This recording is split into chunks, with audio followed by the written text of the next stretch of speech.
Initiating System 1.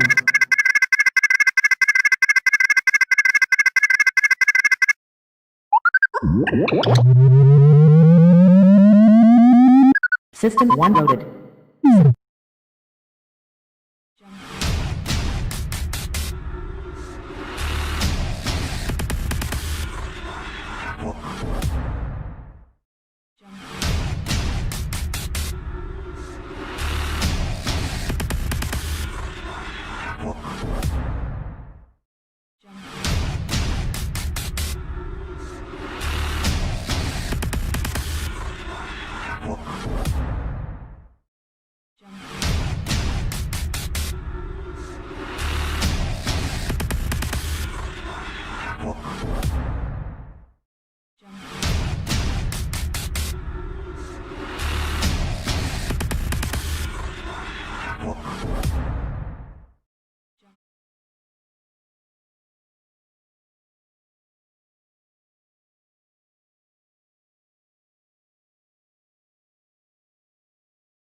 The GoreCast is brought to you by American Horrors, the greatest uncut horror channel in the world. 24 hours a day, 7 days a week, all horror. As well as the station of decapitation Without Your Head. America's longest running horror channel, www.withoutyourhead.com. The following program is rated TV MAL. It contains strong language and is intended only for mature audiences. Viewer discretion advised.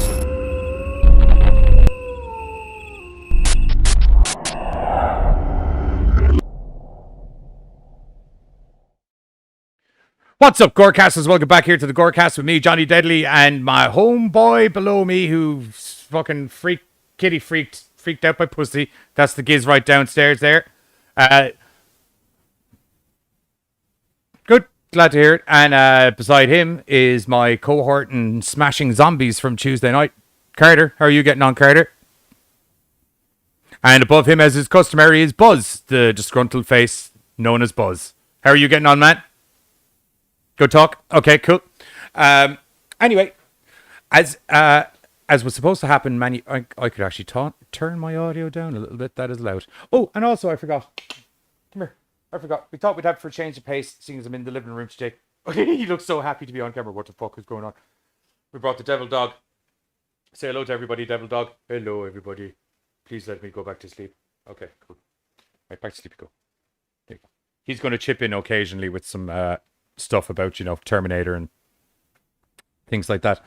But, yeah, as is the plan from several weeks ago, but things arose. That's loud. We're doing James Cameronfest, CameronoFest 2020, where we're covering Terminator 1, Terminator 2, and a little known number called Piranha 2, The Spawning, which is about as good as you'd expect from that kind of name.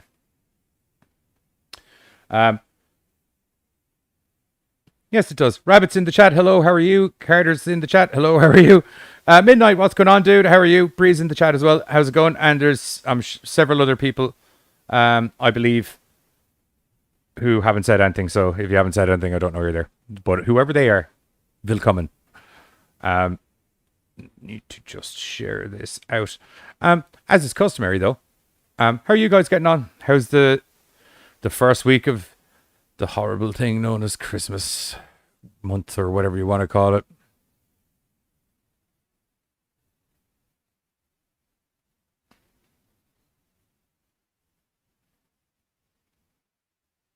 It's a winner. You know what I mean? Yeah, like I was back, even with my Gammy knee, I was back in about 60 seconds, and I was like, he's gone like 12 minutes now. What the fuck is...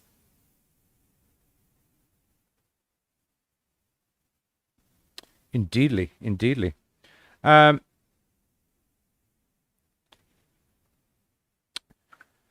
will just drop that in the chat there. Anyway, as is customary, before we get into the movies, we got some news bits. We got news bits. And they're all interesting news bits this week, I must say. So, first up on the news bits, what have we got? Yeah, the guy from, yeah, let Giz take it away there.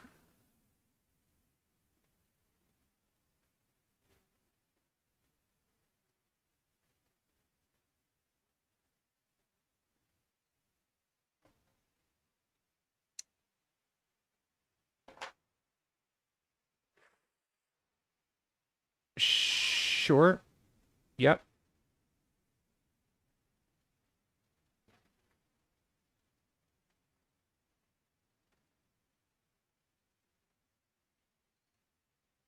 That's a good age.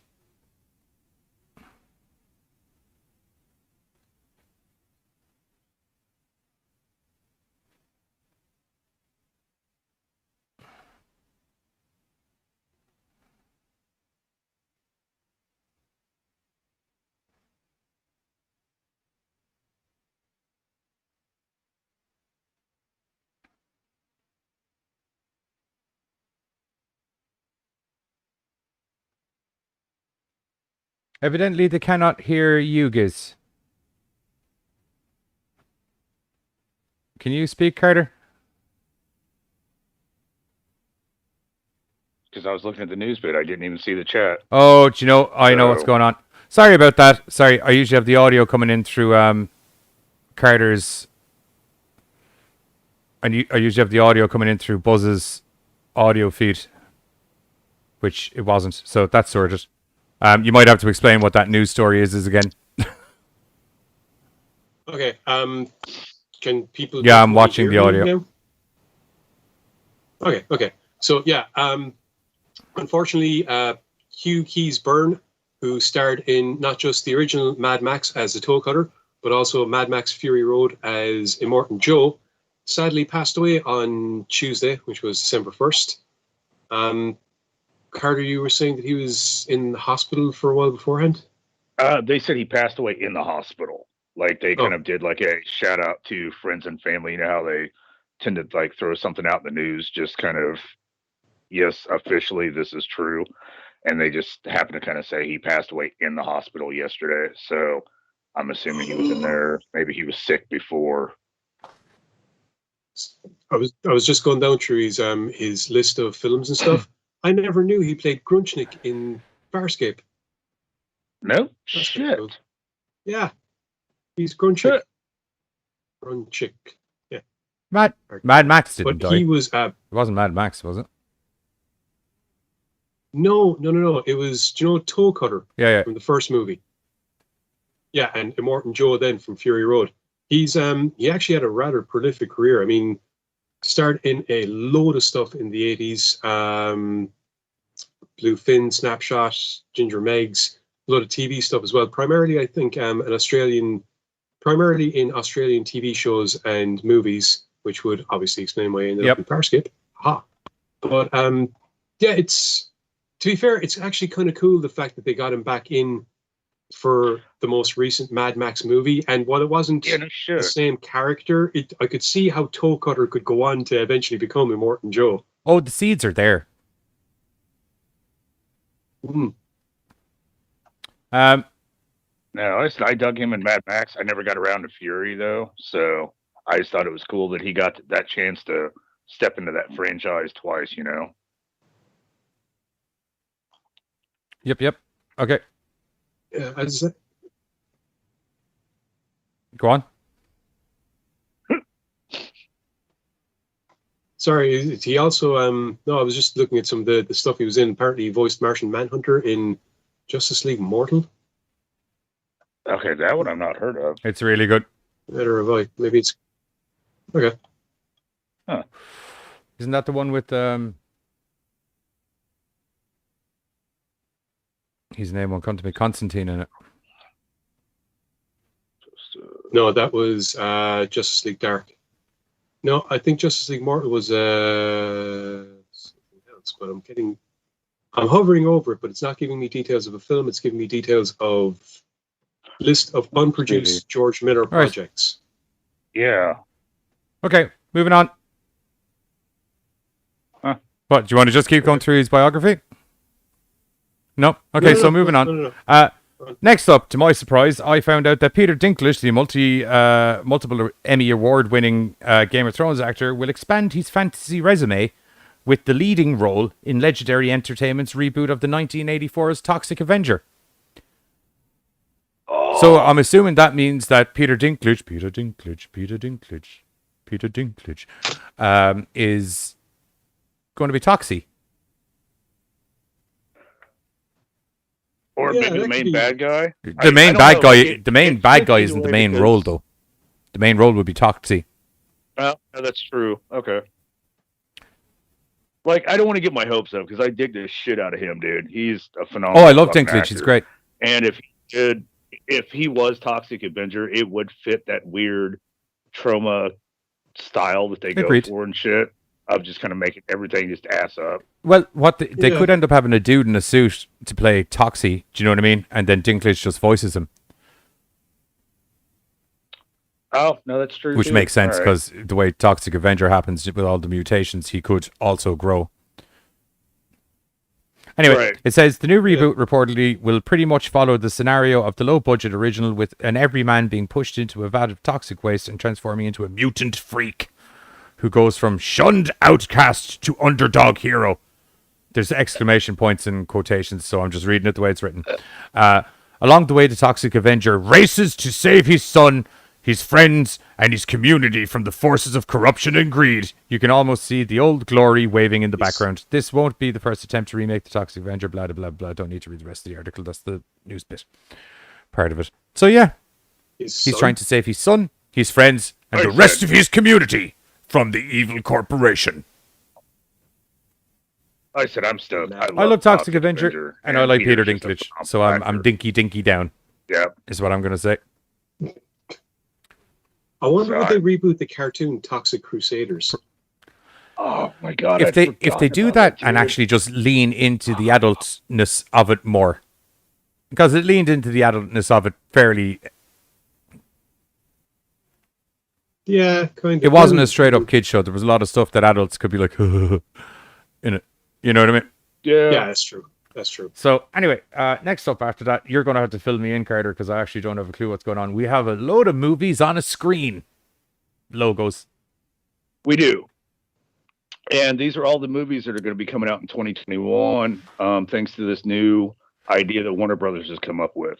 They decided to do this hybrid distribution model. Now, what that's going to do is all these films that we've been waiting for, they finally decide, fuck it, it's going to come out in 2021. What we're going to do is everybody's not really ready to go back to the theater, but some of us are. So they're going to release it on HBO Max for a month. So like one of the films that we're waiting to see is Godzilla versus Kong. So for a month, it'll be released and you can rent it on HBO Max, but you can also go to the theater and see it. Now, at the end of the month, it will no longer be on HBO Max, but it will stay in the theater. And they're trying to kind of figure out, they did this huge big press release and they're just kind of saying hey, dude, this stuff's sitting on the shelves. People are wanting to see it. And we have to figure out a way to make that money and get everybody to see it and still feel comfortable and happy to see it. They're hoping that this kind of thing will now save the industry, because theaters are shutting down, but a lot of production companies are sitting there with millions of dollars on their shelves while other people are like, no, let's wait a little bit more. So they finally decided to kind of come up with this system in order to maybe find the line in hopes to still make money, maybe a little bit more money, because now with it being at home for a month and theater, we might stay afloat. Right. It seems like a bit of a weird order to do it. I would have thought you'd go cinema and then home release.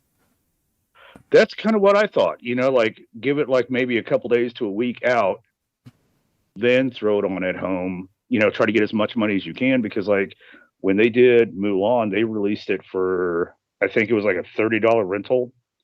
So, like I'm not trying to knock them. I mean, like that's still $30 and damn near what the price it is to go see it in the fucking theater. And you get to watch $30 about where essentially how the MCU invaded the Mulan story. Have you seen the Mulan live action remake? She's got superpowers. No. Yeah. No shit. Yup. What? But yeah, so but they've decided that they've got this huge list of shit to release, like Tom and Jerry. It's a live action. Okay, Godzilla versus Kong. You okay? You sounded like you were Mortal going to die there for a second. They've done live action Tom and Jerry before. I know, and I blocked that happily out of my head. But then I skipped over the trailer for the new one, and I did. What's the girl's name? Chloe. Yeah, shit. Grace Mort.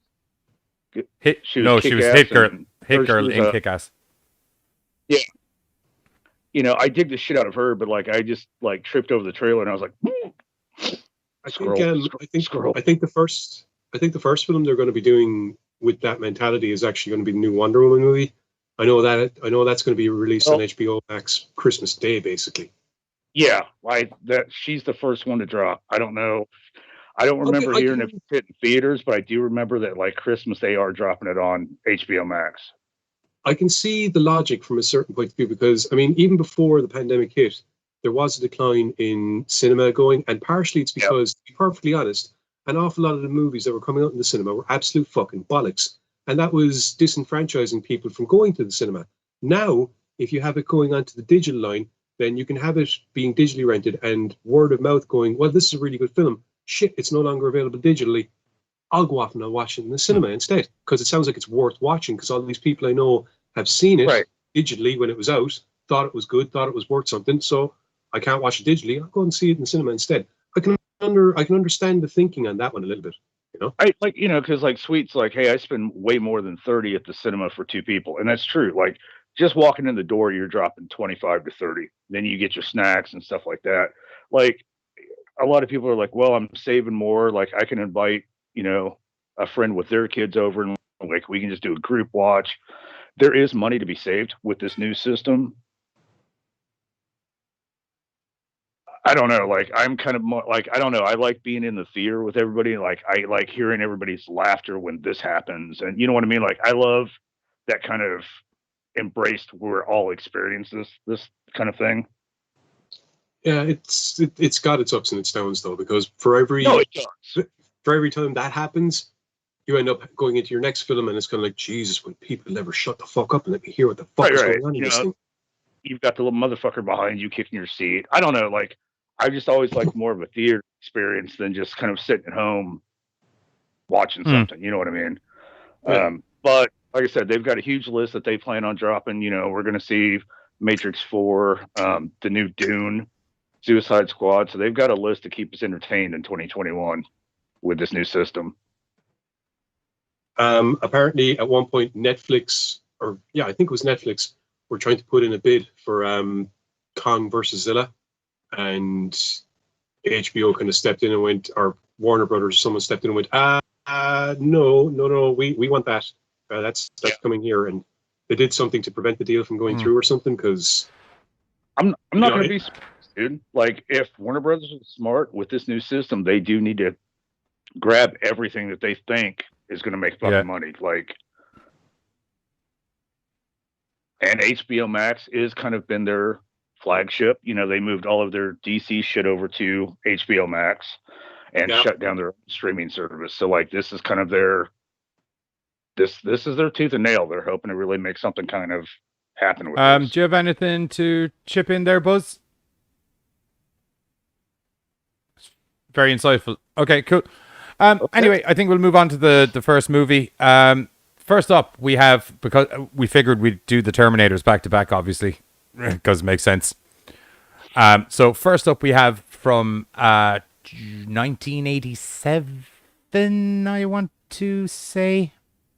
1981. 81. 82. 19. Can 82. we get a...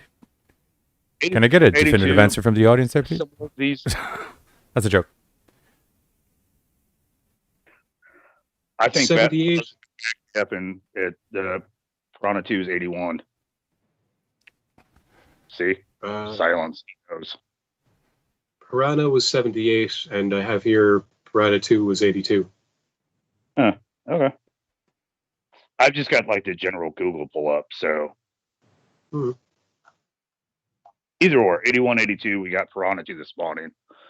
We've now given like it more praise than We haven't given it any praise. We just haven't figured out what year it was. We've still given it more praise than it deserves. I won't lie to you. I don't think it was that bad.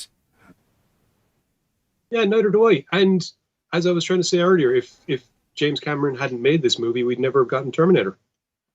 Sorry. I really want to see Can that you? logic walks, bro. I don't think it's a Take logic it, thing. I'm assuming it's someone liked the movie and then went, let's get that guy from Piranha 2 to do Terminator. No, Yeah, no, I'm actually, serious. it was Like- actually it was while James Cameron was making the film, he had some mad ass dream about a robot torso crawling towards him with knives in his hands, and from that, Piranha 2 is 1981. It says here on the video trailer. all right. Me and Buzz for the win. All right. Yeah, Buzz looks happy. Released- Okay, cool. All right, fine. Okay, so yeah, all right. He had but I mean, like that motherfucker could have had like a sandwich and a nap and still had the same fucking dream, though. Yeah, but the point is, it happened while he was making this. So I watched it, so I'm gonna figure- I won't lie to you, man. I'm going to have to say that that's some very ropey logical additions there. the subconscious works in mysterious ways. If he hadn't been making Piranha 2, then perhaps his subconscious would not have formed that robotic torso with knives coming at him in his dreams.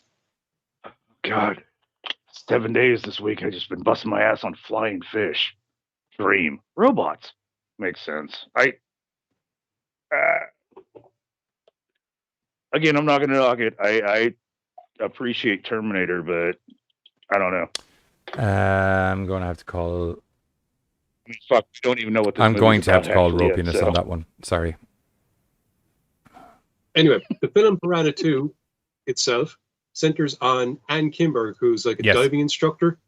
And upon taking one of her classes out, they go near a derelict ship, which she has basically warned her class, It's a bad don't idea. go anywhere near it.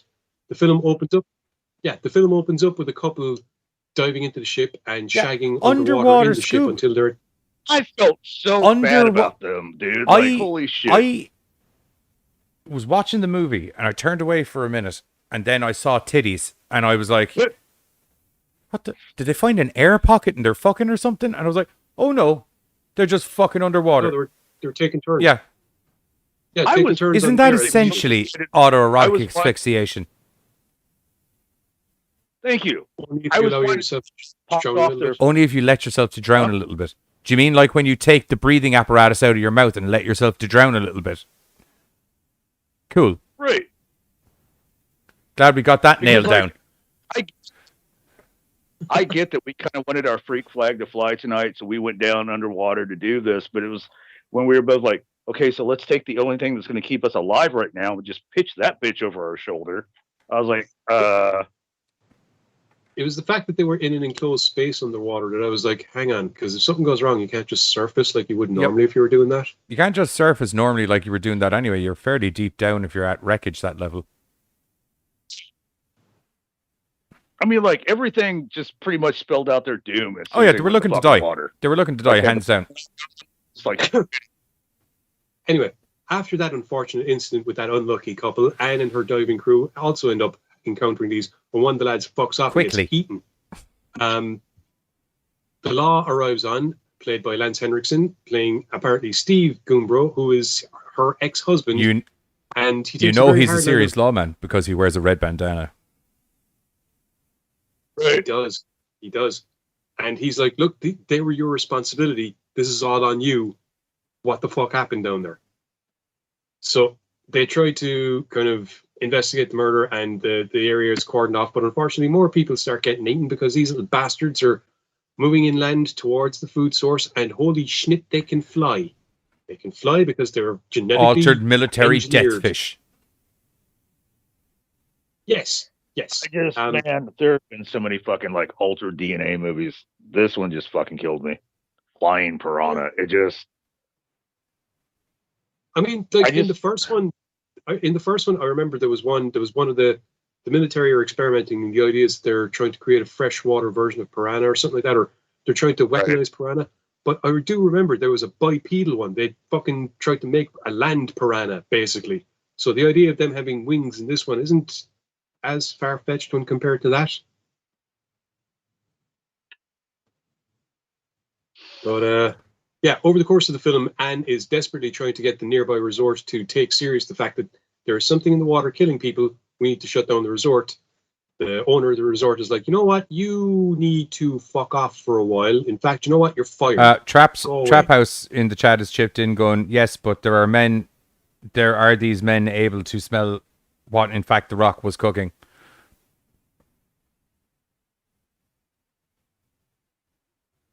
I didn't know Dwayne The Rock Johnson was in this, or Rock the No, Dwayne well, Johnson. It wasn't. It was just a broad comment. Okay. Dwayne isn't in it. He was just speaking of like certain specific men with the power to also smell what The Rock is cooking. To me, like Lance Hendrickson was like the only good thing about this movie, and his over badassness of like. Well, let's break it down. Let's have a quick breakdown, shall we? The cinematography is quite good, isn't it? It's shot really well. The underwater scenes are orchestrated really well. Yeah. The flying piranha fish that fly through the sky actually don't look like shit, which when you hear the synopsis of the movie, you're like, they're going to look terrible, but they actually don't. And it's got a relatively on par with most other James Cameron films, really good soundtrack to back everything. It's just that it's a very, very weird story. That is like a little too parallel to Jaws in some parts for me. Yes. Would be where I found issues with it. To be fair, it's like a bunch of little fucking Jaws got their own movie, dude. Well, to be fair, Piranha was made to kind of capitalize on the popularity of Jaws. They did a great job because you literally have killer aquatic animals that show up and start fucking wrecking people that are having sex or any other sort of things in the water. You've got you've replaced the town sheriff with diving instructor who's trying to get all of the beaches and everything shut down, but you still have a mayor who's kind of like, no, because people use the beaches and we make money from the people on the beaches, so you can't be shutting the beaches down, which is just like Jaws. It's like this was marked as a horror drama, and I just kind of felt like it should have been more of like a horror comedy. Like it just some of the dialogue between people was just so fucking slappy. Hey, the two chicks, Carter, you know the way you're older than Giz and I. So I'm sure you experienced the 80s more than we did. Isn't that not kind of the cheesy shit that people used to talk to each other kind of like in the 80s? Okay. I mean, cinematography was fucking good, right? That's what you were saying? And the soundtrack and the shot composition and the way they orchestrated the underwater shots. The soundtrack was fucking good. Outside of the fact that it's a wackadoodle fucking clone attempt at Jaws, but with mini Jaws. It's not a bad movie. Do you know what I mean? I thought some of the kills are pretty good. The practical effects that they use. There's a great scene whereby Anne and there's a guy named Tyler who's a photographer, I guess, but we find out later on that he was actually there to try and make sure this shit doesn't happen. Good job, Tyler. Well done, you. That's yep. They go to take a look at one of the bodies and kind of get photos so they can basically confirm their theory that this is actually some vicious fish in the water and not something else. And just the the carcass, I suppose, looked well, is what I'm getting to. You know, they did a good job of presenting a partially devoured human carcass, which then we find out later on actually has one of the little fuckers still inside it because it jumps out. Now, I will say throat that of was the nurse. one bit where I was kind of like, what the shit is going on? Because I was like, I get how flying fish work, but the reason they fly is because they propel themselves out of the water with such force that they're able to actually fly. Which left me kind of thinking, how the fuck did that fish come out of that man at 50 miles an hour? I'm just a little bit confused. It put a boot up. Like, I just kind of felt like that was one of those moments where it put a foot up against the lung. It was like, I got this. It was just like a trampoline. I'm fucking on now. Let's get her done. To be unfortunately, though, later on in the film, we see them flying very much away from the water. There's that scene where everyone's running into the hotel and one of the guys is there and he's getting ready to fight them all off and does a pretty good job. Must say, does a pretty good job battering them all away. But there's no water anywhere near those flying fish. They're just winging. Thank God we added that part of the storyline where they're genetically altered by the military, because now it all makes sense. Oh yeah, absolutely. I just see a bunch of them, like, you know, kind of walking their way back to the ocean and like trying to make another jump towards somebody. It was just those weird moments. Here's the thing, right? Like, it's not that we're disagreeing with you that it's a bad movie. We're just not agreeing with you with the level of shit that you're trying to put across. That it's like it's a very Carter, not you. Yeah, no, it's a very competently put together movie with an absolutely wackadoodle shit fucking storyline. Which is kind of a crucial component to making a good movie. Well, I say that now, like Sharknado. Do you know what I mean? So it's like okay, but so do I. Like, I don't know. It was the combination of, because like you said, it looked good, it flowed good, but then we have like this dumbass storyline, and so it was just like I'm like, you had me visually. I did dig this fucking music. Oh.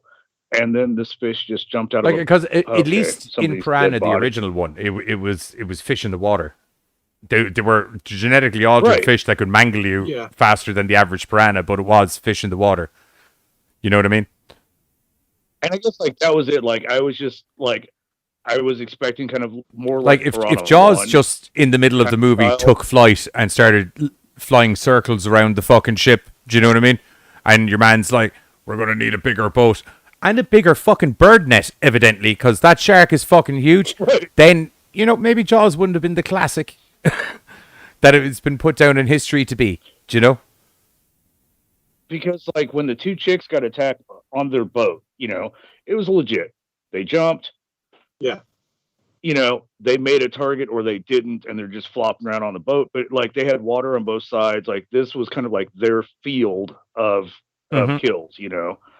But, like, you know, when we're in the morgue and it's like, well, I'm going to die, so I might as well take one more bitch with me, and, like, jumps out of the dead body, I was like, okay. Right, I think that's enough on fucking flying fish. And I will say, if you like your classic 80s movies, the titty count in this is on par with any slasher movie. I was playing DayZ and watching this at the same time earlier, and your man, I turned around to your man and was like, dude, I swear to God, I've seen 20 tits and the movie's only been on in like 20 minutes. I was like, that's literally a tit per minute. I sometimes do miss that old school counter in films. It's like, I couldn't give a monkeys if there's tits in the movie or not, like on a titty level, but it was kind of like, it was like a crucial, it was, do you mean when you were orchestrating your 80s horror movie, that was a crucial component is, okay, we've got what the killer's going to be. It's flying fish. And people are getting murdered at the beach. Okay, so people will be in bikinis at least. So that's that kind of part covered. Where do we get the titties in? What if some people are fucking underwater while trying to drown themselves? Perfect. That's two titties right there. And then we'll have two people who appear to be out investigating fish while driving on a nice boat together, but they're all topless sunbathing while flying the ship. Fucking perfect. That's great. That's literally that is definitely the first 8 minutes of the movie sorted, you know. But anyway, we're going to hit you with the trailer for Piranha, and then we're going to be back with some actual bona fide sci-fi horror classics as we get into Terminator and Terminator 2 Judgment Day.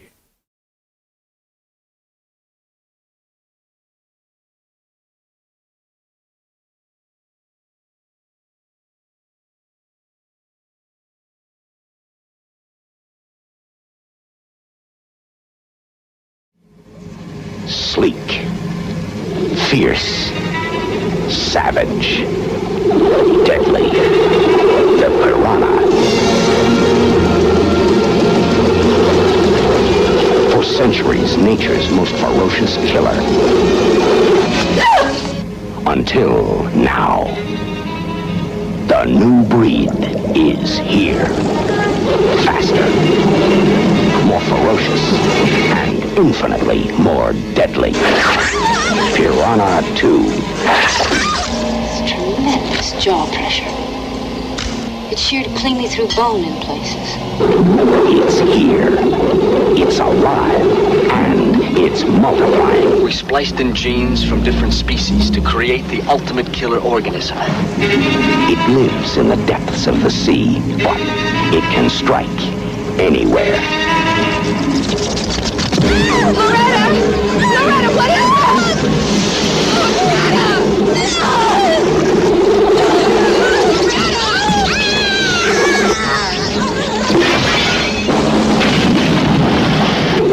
A super breed of killer fish that can swim, fly, and attack at any time.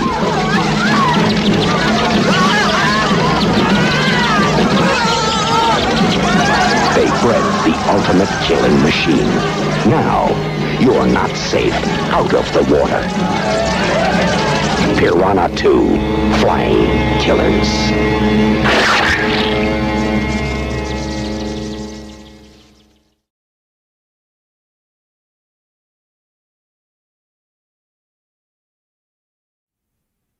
And we're back. That was the trailer for Piranha 2, which is a fucking weird movie. If you like really well shot movies with really weird storylines, this is definitely up your street. I'll put it that way. It's not that weird of a storyline. I mean, the government was experimenting in turning natural life into some form of weapon, like they did with dolphins. And it got out of control, like it didn't do with dolphins, fortunately. And then they started killing anyone they could get their teeth into. By God, I would watch that fucking movie, though. The training of dolphins that goes sideways. Freaking lasers. Right? Echo, the movie. Fuck this, we're taking the waters back. He didn't have lasers, he had telekinetic abilities. I thought he just said sonar. It was a telekinetic thing. I don't think it was sonar. Because it used to be how they communicated with each other as well. How do you kill people with sonar? Yeah, I don't think you can kill people with sonar. That's more locational. Yeah, that's why I was saying I didn't think he had telekinetic abilities. I don't know. I remember playing Echo once and going, I can't kill anything. But you can with the telekinetic abilities. It's either telekinetic or telepathic. There's some weird thing where you... Unless they manage to weaponize. Hey, I watched Flying Piranha murder a load of people. I'm sure he can weaponize sonar somehow with his dolphin-y power. Yeah, no shit. Mr. Fitter. Sure. Jesus, Buzz doesn't look impressed with anything. Anything? Is there? Are you just disgruntled in general, or is it? But he also okay. But he also doesn't like dolphins, so like we're sitting here like, oh God, we need the next big dolphin film. So I don't know why he's so quiet while we're live. He was so chatty while the trailer was playing. Yeah, no, it's weird. I know, right? Maybe he's just got camera maybe he's doing some sort of silent, grumpy protest. Oh, weird. Possibly. He is definitely. Yeah, he hasn't broke stare in like fucking 48 minutes, which has to be some sort of record. Anyway, next up. Oh, yeah, it's so good. We have Terminator. 1984. From 1984, an actual James Cameron classic. Because I didn't think Piranha was a terrible movie, but I did not think it was a classic. I'll put it that way. If, by Giz's statement, if this is the only way I was ever going to get fucking Terminator, then fuck it. I thank God for fucking Piranha 2. Whatever. I got Terminator. That was fucking awesome. Actually, it wasn't that he just fell asleep and had a random dream. Apparently, he fell ill and then had a dream about a metallic torso with knives. So all you've done with that statement is disprove your theory about how Piranha was involved.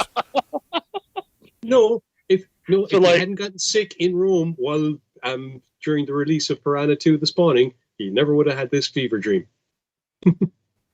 Hey, you know what? Fuck it. I give zero shits. Because of that, I got fucking Arnold Schwarzenegger fucking people up as a giant robot, and Michael Biehn trying to fucking stop it. So I'm sold.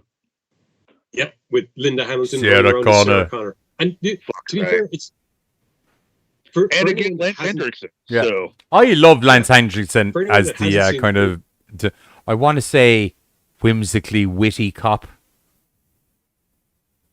Yeah. Vukovic. Apparently is his name in it. Never knew that. I just felt bad. Like, he never really got to do anything. He's like, oh yeah, I got this car. Shut up. Okay. Like, he didn't get to do like his usual Lance Hendrickson. True, but he made it up. They made it up to him in like Aliens. Yeah. They should. Oh, that's true. You know. So Terminator. We have a futuristic war against robots, and we have the hero John Connor that may possibly save humanity. So we decided, since this guy's been bugging our ass this entire war, if we go back to the past before he's born and like kill mom, this little bastard won't be our problem anymore. So they sounds like a simple plan. Right. No, it really does. You know, stop some fucking issues before it becomes a problem. So they send right about it. They send Arnold Schwarzenegger, who's the Terminator, back to before John Connor's born. They decide, hey, we'll take out Linda Hamilton. No John Connor. Fuck it. Humanity's like, oh shit, they've got a fucking plan. This shit may work. So they send back Michael Biehn, who plays Kyle Reese, to protect Sarah Connor, in hopes to keep the war sent back by her son. Humanity's side. Yeah. Low key, so you could make sure he existed. You know, I love so that he could then be made. Yeah. I don't know. Like, I love and hate time travel storylines because it's like one word and everything goes fucking sideways. One word, then it just gets weird. So, and this one's definitely one of those. Like, it's very simple. It's a robot is sent back in time to kill a baby while it's in its mother's womb. Or, sorry, kill the mother before she gets a baby in her womb. Another man is subsequently sent back to mind that woman and unknowingly impregnate her. Time travel. Right. What's the confusion? So, like, sent his dad unknowingly back, you know, foot soldier number 3. What? He's going to be my dad soon. Go back and protect my mom. What if I'm going to... It's the chicken and the egg. I'm going to throw a quick spanner in the works here, just... as logical stuff that goes down in movies, or illogical stuff that goes down in movies. So, young John doesn't know his mum back then. Do you know what I mean? And she's a young woman. What if that particular run of days while he was sent back, she was being visited by her Aunt Flo? Oh. That would see right there. The Terminators would have won, and then nobody would have known why. I'm just saying, because it's not like he knows her monthly cycle back in 1984. Right? No, like seriously. Here's our one fucking move to save salvation. Oops, we got the month wrong. I'm just chucking that out there, people. You know. And the future would have never known. It's like, oh, he must have failed. I mean, at the start, it doesn't even look like they're going to get on. It wasn't as bad.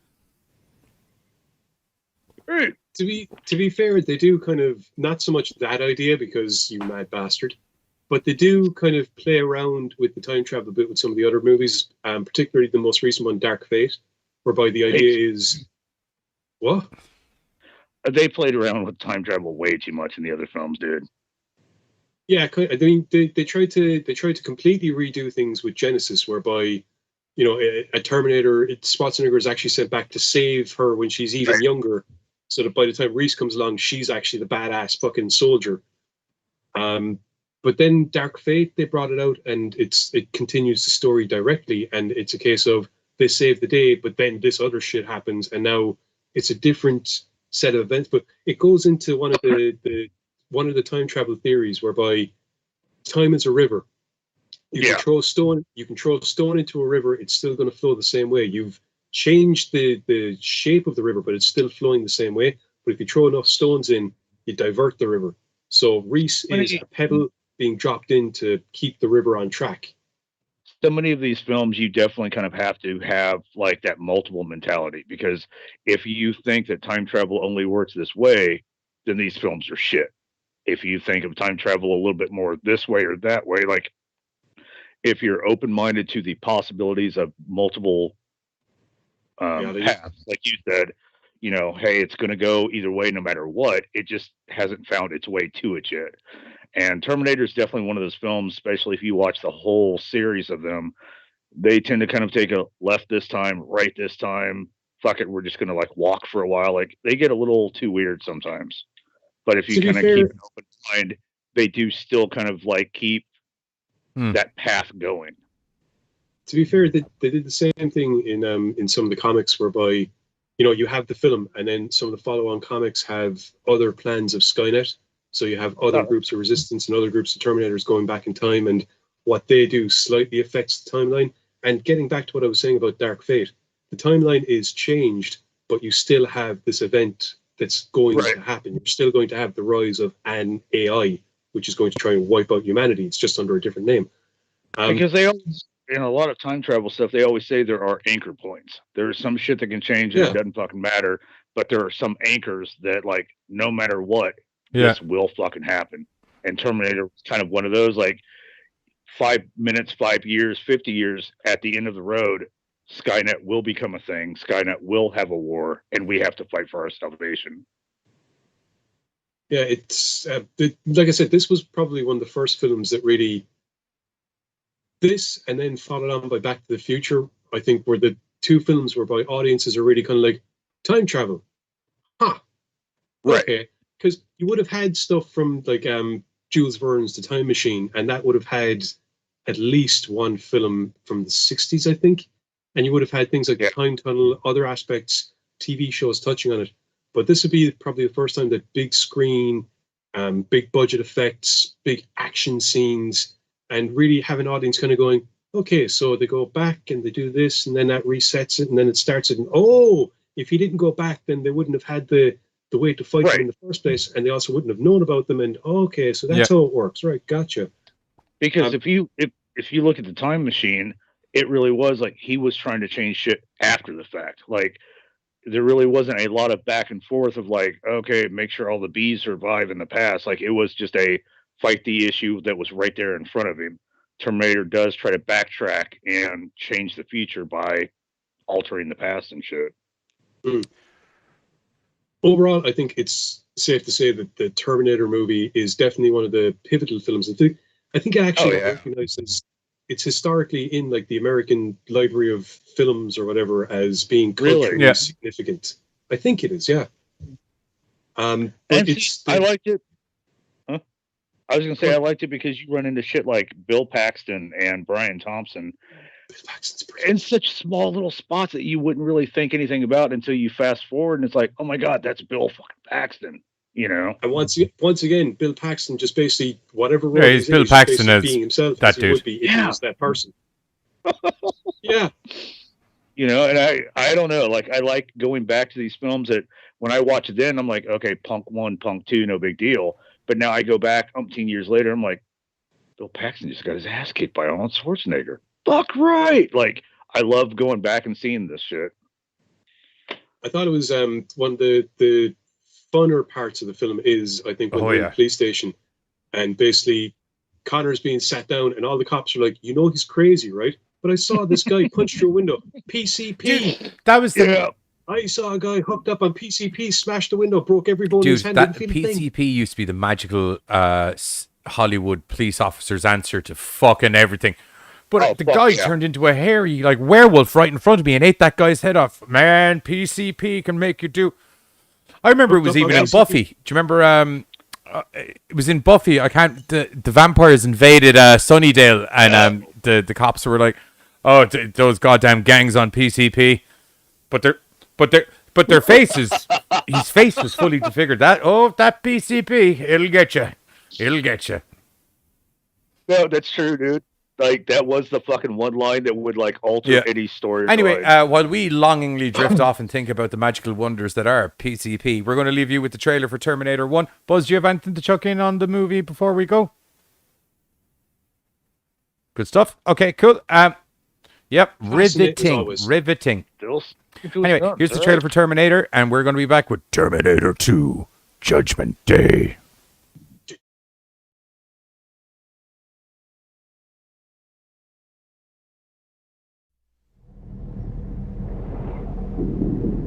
In the 21st century, a weapon will be invented like no other. This weapon will be powerful, versatile, and indestructible. It can't be reasoned with. It can't be bargained with. It will feel no pity, no remorse, no pain, no fear. It will have only one purpose: to return to the present and prevent the future. This weapon will be called the Terminator. You're dead, honey.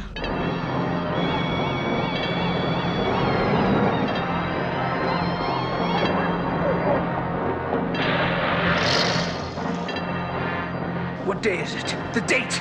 12th May, Thursday. What year?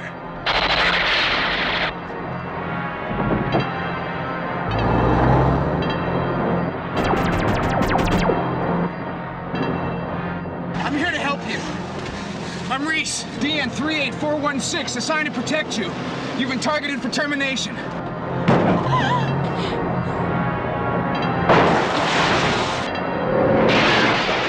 Why does it want me?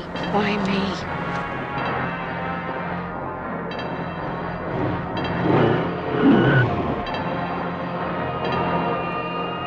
Arnold Schwarzenegger is the Terminator. Your future is in its hands. Right, and that was the trailer for... Oh, God, straighten myself back up. That was... Hello? What are you doing? You awake? What's going on?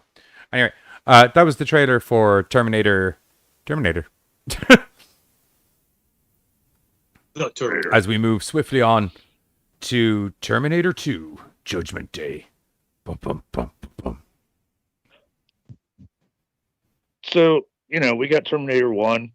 We're going to go try to take John Connor out before shit happens. Unfortunately, it failed. The machine's going to try to make another swing at it. So we got Terminator 2 Judgment Day. We decide, kind of same principle. We're going to go back. Well, we failed at taking Mom out, so now we'll just go back and find John Connor when he was like, what, 12, 14? We'll say. 12 teen. So we're going to take him out in his teens. Oh, no, wait, hang on. He's definitely 16 or something. He's driving a fucking dirt bike. Okay, but that doesn't really need a license over here. Like, anybody can drive a dirt bike here really? in the States. On the road? Like, well, no, okay. A lot of those things, like dirt bikes, aren't roadworthy here. Right. Like, you can fuck them off in your backyard, in the hills or something. Like, you have to put them on a flat, take them somewhere, and then ride them. But either way, I'll go 15, 16, Either way, so, like, we fast forward, Sarah Connor has realized, the war's coming, so she's, like, become this badass person. We now think she's shit bat crazy, so she's in an institution. And the Future's decided T1, or the first T, Terminator, failed, so we'll just send a T1000, which is an updated Terminator. I love how she gets locked up, by the way, and it's like, she's obviously crazy, and it's like, okay, but you are aware that a dude walked in and massacred 50 cops and took many rounds to the fucking chest and face. Fucking PCP. She's fucking, it's PCP. Like, she's obviously, he's on PCP. He's definitely not traveling through time, and he's not a freaking fucking robot. Okay, like, You're crazy, Sarah Connor. You're batshit crazy. He was just high. What's worse is, and here's the thing, right? If you actually go back in it, you realize it's not necessarily because Sarah is crazy. It's because Silverman, who was there in the first film, he's the psychologist. and he actually said, he's the guy that's studying Reese in the first film. He actually says at one point, I could do an entire book on this guy. Sarah then seems to share his delusion in his mind. So, especially if you watch the extended version, it's less about him thinking Sarah's crazy and more about him thinking she is perfect for a case. Yeah, money. She's perfect for a case. He wanted to be rich. She's after getting me the head position in this psychiatric ward, top dog, because I have this psycho bitch. She's my Michael Myers. Too fucked up for everybody. Yeah. And you know what? I actually liked that about the sequel, that we got to see him again, and that fucking that really added something to the story to me, because he was very aware before. So him having her locked up, it just made sense. He's like, oh, I'm about to write so many motherfucking books. Like, it just made sense to see him up there. And even I watched both films back to back, and the interview with Reese and the way his movements on the video and the way that he is, very much the exact same way that Sarah Connor is later on when we see the videos of her body language, her movements, her vocabulary even is very similar. And once again, you have Silverman looking at it with the exact kind of attitude of, I'm going to make a mint off this one. Oh, yeah. So we have the T-1000, which is an updated Terminator. This one's more of a liquid metal that can take on pretty much any appearance, be it a person, fucking standing lamp on the floor. Like, this motherfucker can hide in plain anything sight. of a similar size and build. Right. And we still have Arnold Schwarzenegger now sent back to protect young John Connor. So you've got these two different Terminators trying to find the kid before the other one does, in hopes to either save humanity or squash humanity. Except one of those Terminators, he's Melty Liquid Man. Right. This was actually my introduction to Robert Patrick, and I fucking dug him from, like, I dug him in this one, and then all of a sudden I started seeing him in, like, TV shows and other movies. I fucking dig Robert Did you Patrick. know that he got in such good shape that when they were doing the, do you know where he chases after the dirt bike scene? Or was it the car scene? Where he's doing one of those chases. No, it's the car scene because he's legging after. Yeah. Do you know when he's legging after the police car? They actually had to keep getting the car to drive faster because he'd gotten such good shape. Because he was like, he just trained like a beast, because he's like, this thing isn't going to run like a human. It's going to run like a robot. Do you know what I mean? But yeah, he literally got to the point where he was running like a machine. He kept catching up. The car was going about 20 miles an hour or something. He kept catching up with the fucking car. That is fucking awesome. Yeah. That is fucking awesome.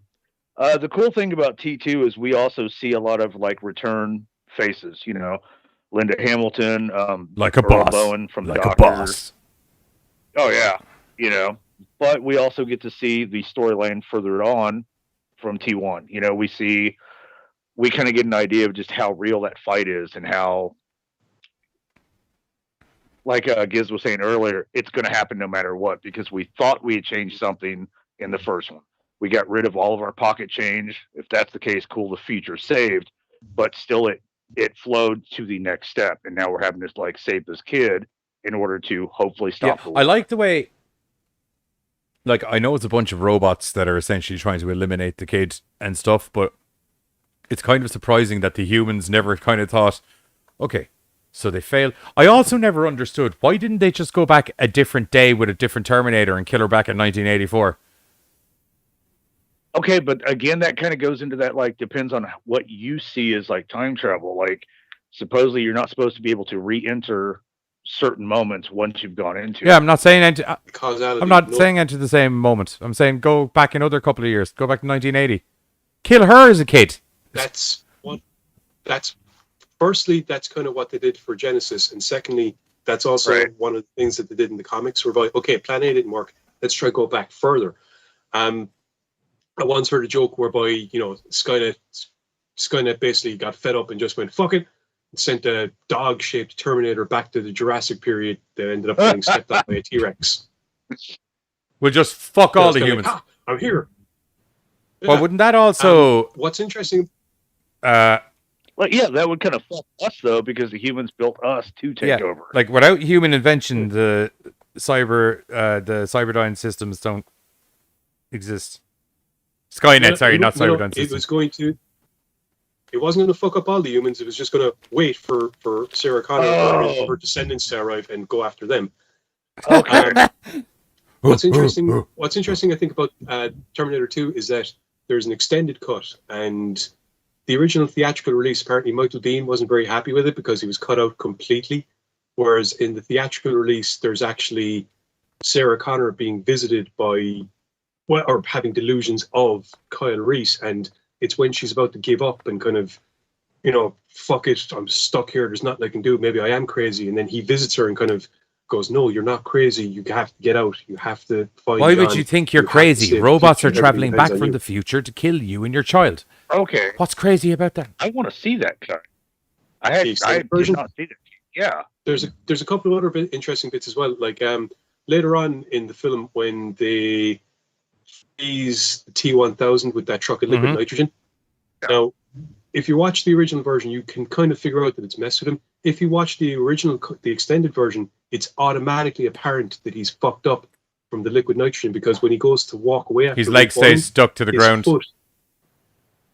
Yeah, right. It's in the metal flooring, and then he puts his hand on a railing, and it becomes the railing, and that's what leads to later on in the film when how John is able to tell that it's the T-1000, not his mother's. That he looks down, and the T-1000's feet are melded into the floor.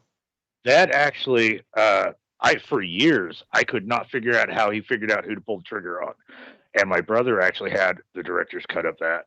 And he's like, "Oh yeah, dude, it's right here." I'm like, "Why would you cut that?" It was a time thing, I think. Remember, this is back when 2-hour epics. This is back when 2-hour epic movies didn't exist. Movies are about an hour. Movies are about an hour, hour 45.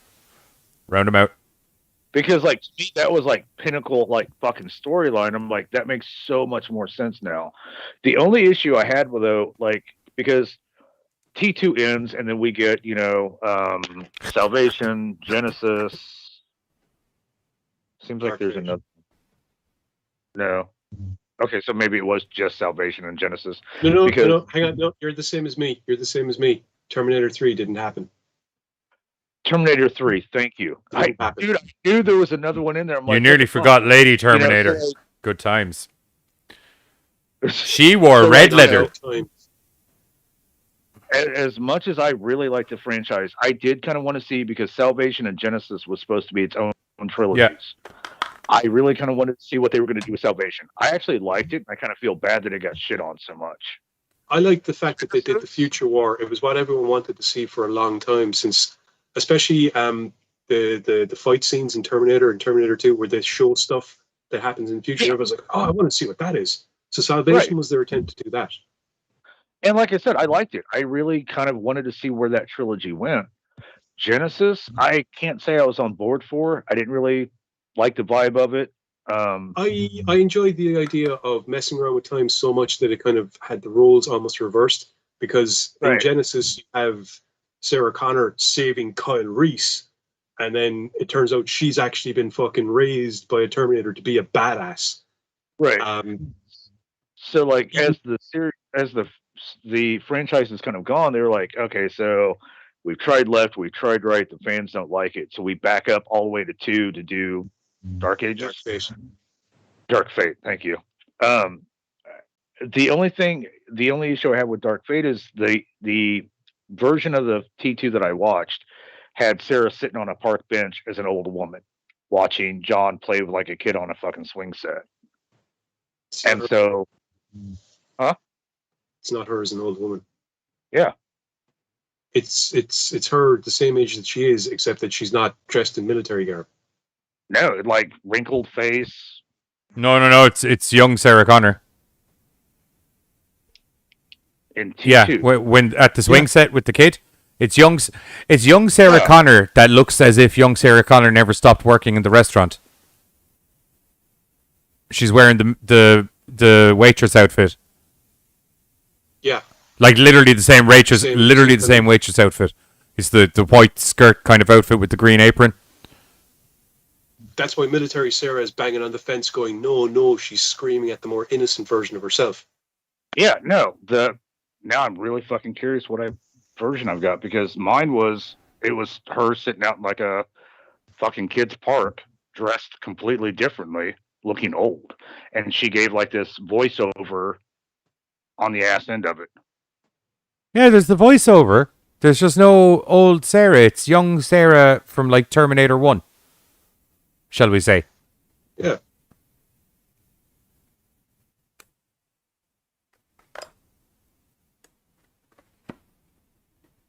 Huh. Actually, what I, once again, probably because I went watching both films back to back, but being aware of Terminator 2, and more importantly, being aware of Terminator's Sarah Connor Chronicles, which was that really cool TV series that only lasted 2 seasons, because apparently it was the most expensive TV series ever made. But I never got into that one. Not a lot of people did. That was the problem. Well, no, the problem was it was actually too expensive to make, and it was being done at a time when the writer's strike was happening, and there was a bunch of other issues in regards to TV production at the time. So the reason season 3 of that didn't happen was purely because way too expensive. They went, no, we're done. We're not doing this anymore. But the original Terminator film, if you actually go back and watch it, you can see, like, it's not so much of a jump from Sarah Connor hostess to Sarah Connor militant when you see these kind of, every now and then there's a couple of parts in that first film where you can see that streak of steel in the spine that Sarah Connor has coming out, like when she's trying to get Reese up and moving, and there's some other little bits, and it's kind of cool because you can see how that person could very easily become the fucking,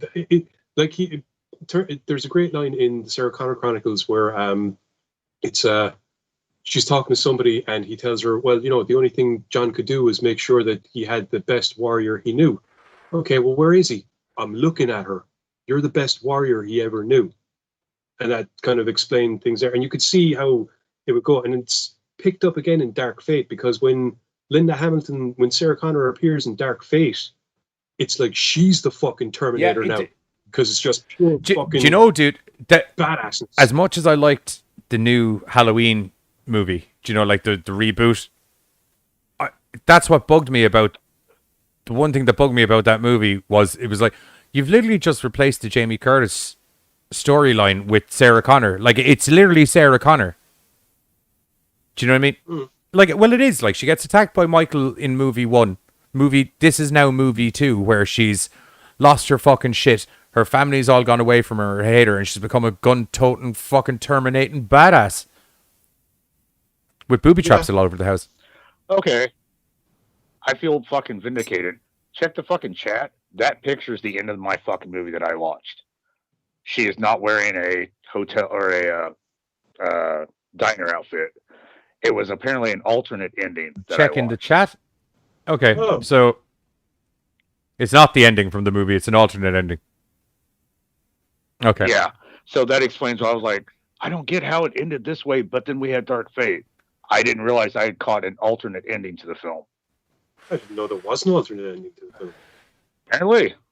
Because like I said, the one that I watch, she's talking to like a kind of a cell phone or a voice recorder, and she's kind of doing a voiceover. She's like old and sitting on a park bench watching an adult like push his kid in a swing, and she's doing this big voiceover. Who said that in the chat? Yeah, I'm not seeing anything in the chat apart from the last thing. No, I'm sorry. I threw it in our GoreCast. Oh, right. Because I don't know how to put. Oh, okay. I don't know how to put pics in the. I don't think you can. Chat. Oh, okay. But yeah, so no, I was just kind of curious. I was like, Sarah Connor, T2 ending, and there's Terminator 2's alternate ending would have ended the franchise. So that makes a lot more fucking sense, because what I saw, to me, we stopped the uprising. We're good. She's like, your mic's doing that thing. Bench going, we didn't know for sure if we would, but here we are. And she's watching John push a kid on a swing, and it was like, you're good. We saved humanity. Yeah, I could see, like, they probably weren't sure. I imagine they probably did it not being sure of whether or not they were going to do another one. To be fair, they didn't do another one for about, 15 years or something? Yeah. Something like that, yeah. And it was diabolical. All right. It's the only Terminator film I don't have and won't hang on to. It just couldn't get on board with it. There was too many things that they were trying to do. That's like, look at us, we're such a Terminator movie. We're doing this and we're doing that, as opposed to just being a film and being a Terminator movie by being your own film. Yeah, because we did 84, 91, 2003, 09, 2015, and 2019. Hey, Katie, how are you? Okay. She's just popping in for a minute. Yeah. But my YouTube thing. Oh my God! She got fooled by the Buzz picture. She's like, Buzz, I hope you're feeling better. As you can probably tell, he's not feeling. He might be feeling better. He's definitely feeling more disgruntled than he was last week. So, anyway, I think that's a good cut. Buzz, do you have anything to throw in the movie? Okay, cool, good. Right, so we're going to throw on the trailer for Terminator 2, and then we'll be back to say our goodbyes and play some GoreCast promos for you. We'll catch you after this.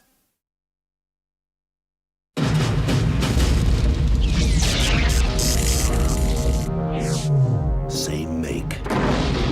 These were taken at the West Highland Police Station, 1984. You were there. Same model. These were taken today. You have to let me see my son. He's in great danger.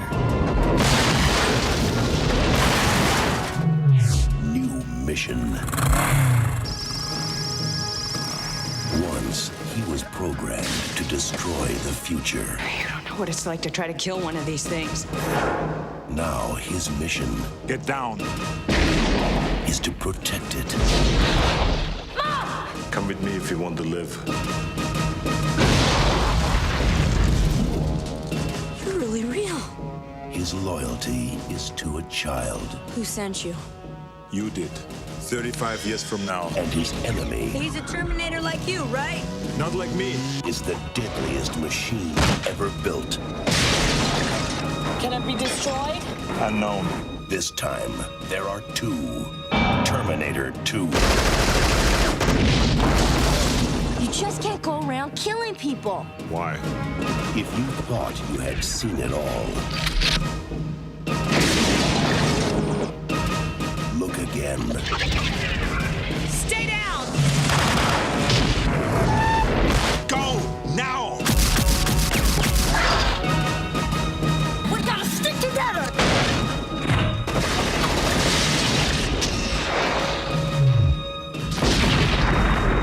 Arnold Schwarzenegger. Terminator 2, Judgment Day. This time, he's back. For good. Trust me.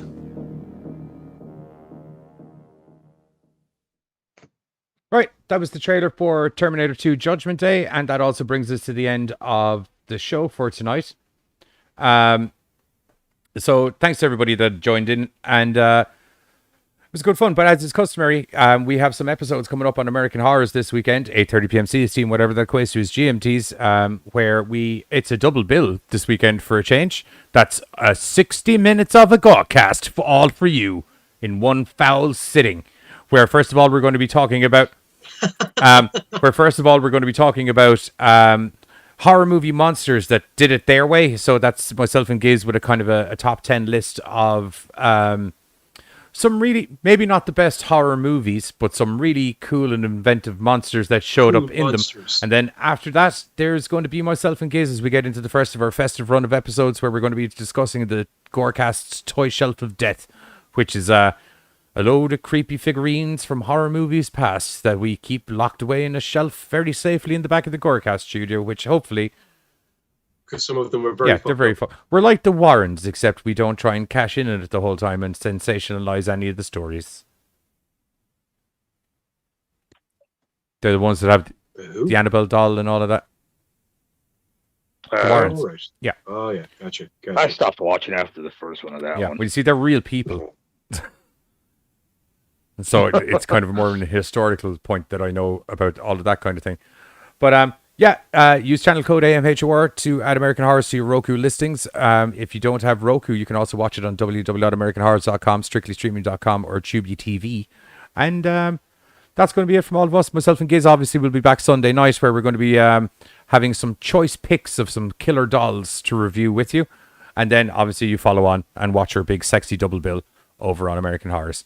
But other than that, from myself, Giz, Carter, and Disgruntled Buzz, we'll catch you all at the weekend, where we're going to be talking about some other sort of mad horror bollocks.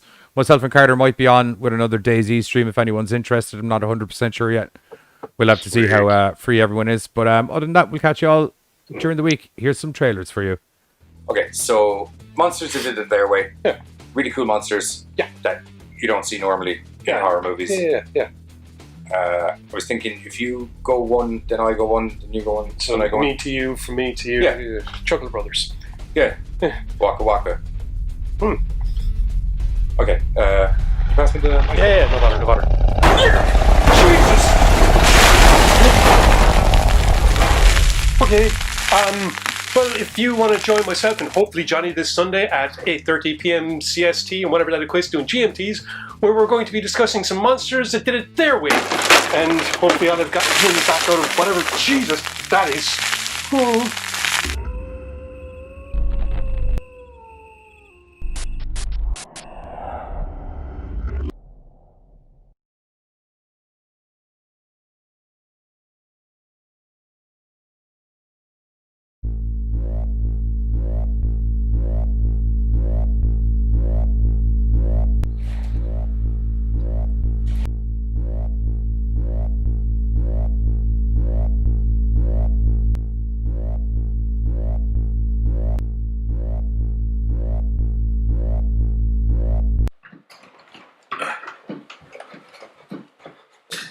What the hell? You fucking hellfire! Oh, God. What are you doing, you dickhead? Man, this fucking thing, it's like, I don't know, man, there's something about it, it's like giving me this weird, mad, fucking creepy look. It's just, That has to be the stupidest thing I've ever heard. Toys don't...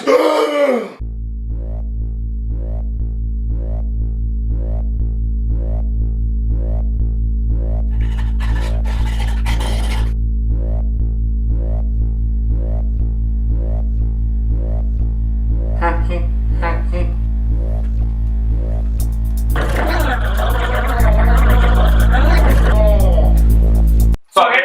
It's probably nothing.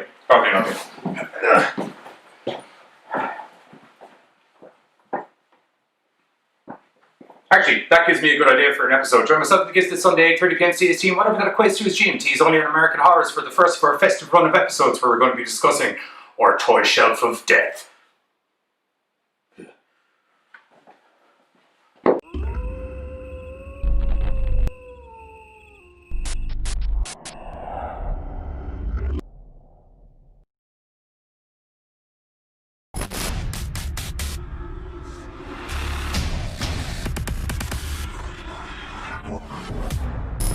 Don't forget, if you enjoy our Madcap GoreCast horror hijinks, we stream 3 nights a week over on YouTube, Mondays, Thursdays, and Sundays, where you can see a little bit of this. Turd spoon, god damn, I knew there was something I wanted to bring up in the... God damn, I don't know what a fucking turd spoon is, but I'm mad to...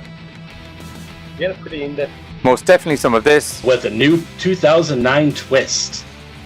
She pulls out of her vagina. I'll give it to her though, because like, you know how like magicians kind of like do something and they pause dramatically? She took that dramatic pause. And occasionally some of this. Our favorite Halloween movies. What's up, GoreCasters? Welcome back here to the GoreCast. Yeah, okay, I'm here. I'm back.